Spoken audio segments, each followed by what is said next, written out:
Hello friends, কেমন আছেন সবাই? আশা করছি সবাই ভালো আছেন। আজকে নতুন একটি রেসিপি নিয়ে চলে আসলাম। আজকের রেসিপিতে থাকছে আনারসের চাটনি। এই চাটনিটি তৈরি করা কিন্তু খুবই সহজ, খেতে দারুণ মজার হয়ে থাকে। আশা করছি আমার আজকের এই রেসিপিটি আপনাদের কাছে অনেক ভালো লাগবে। যদি ভালো লেগে থাকে তাহলে আমার চ্যানেলটি সাবস্ক্রাইব করে আমার সাথেই থাকবেন।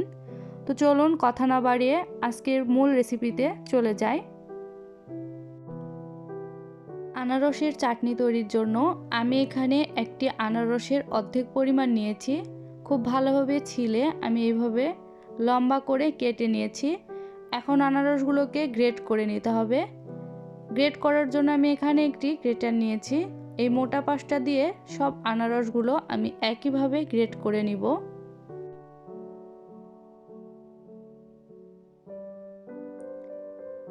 সব আনারসগুলো গ্রেট করে নেওয়া হয়ে গেছে। এখন চাটনি তৈরির জন্য চুলায় চলে যাব। চুলায় একটি প্যান বসিয়ে দিয়েছি, দিয়ে দিচ্ছি 1 টেবিল চামচ সরিষার তেল। চাটনি তৈরির জন্য অবশ্যই সরিষার তেল দিতে হবে। দিয়ে দিচ্ছি 1/2 চামচ পরিমাণ গোটা সরিষা ফোড়ন।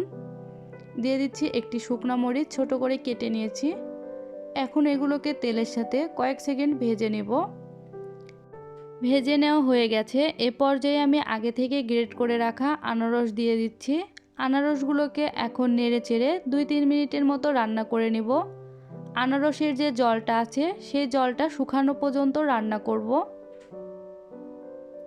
আনারসের জলটা প্রায় শুকিয়ে গেছে।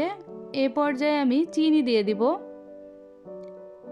আমি এখানে 1/2 কাপেরও কম চিনি নিয়েছি। আনারসটা যদি টক হয় তাহলে চিনির পরিমাণ একটু বেশি লাগবে। আনারস মিষ্টি হলে চিনির পরিমাণটা একটু কম লাগবে। চাটনিটা আপনারা কেমন মিষ্টি খেতে চান তার উপরে নির্ভর করে চিনিটা দিয়ে দিবেন। আমার আরেকটু চিনি লাগবে, আমি দিয়ে দিলাম। চিনিটা দিয়ে এখন নেড়ে চেড়ে আনারসকে আরও কয়েক মিনিট রান্না করে নিতে হবে। দেখবেন এক পর্যায়ে আনারসের কালারটা অনেকটা চেঞ্জ হয়ে এসেছে এবং চিনি থেকে যে জল বের হয়েছে সেটাও শুকিয়ে আসবে। এ পর্যায়ে দেখুন চিনির রসটা অনেকটা শুকিয়ে এসেছে। আমি এখন দিয়ে দিচ্ছি কিছু কাজু বাদাম এবং কিছু কিশমিশ। এগুলো দিয়ে আরও কিছুক্ষণ রান্না করে নিচ্ছি।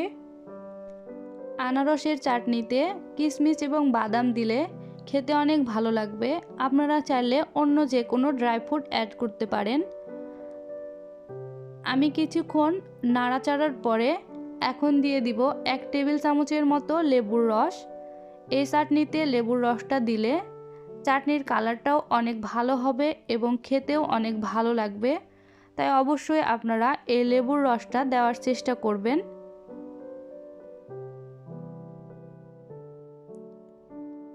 এখন নেড়েচেড়ে মিশিয়ে নিচ্ছি। এ পর্যায়ে দিয়ে দিচ্ছি সামান্য বিট লবণ। বিট লবণ না থাকলে আপনারা এমনি লবণটাও দিতে পারেন, তবে বিট লবণ দিলে চাটনিটা খেতে ভালো লাগবে।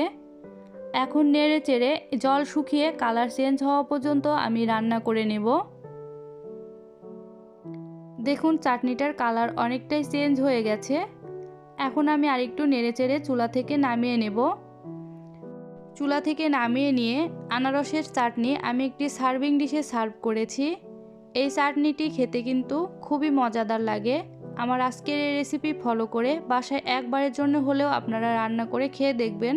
কেমন হয়েছে তা আমাকে কমেন্ট করে জানাবেন। আমার চ্যানেলে যদি নতুন হয়ে থাকেন তাহলে অবশ্যই আমার চ্যানেলটি সাবস্ক্রাইব করে আমার সাথেই থাকবেন, যাতে করে নতুন কোনো ভিডিও দেওয়ার সাথে সাথে নোটিফিকেশন পেয়ে যান। আজকের মতো এ পর্যন্তই। সবাই ভালো থাকবেন, সুস্থ থাকবেন। দেখা হবে নতুন কোনো ভিডিওতে।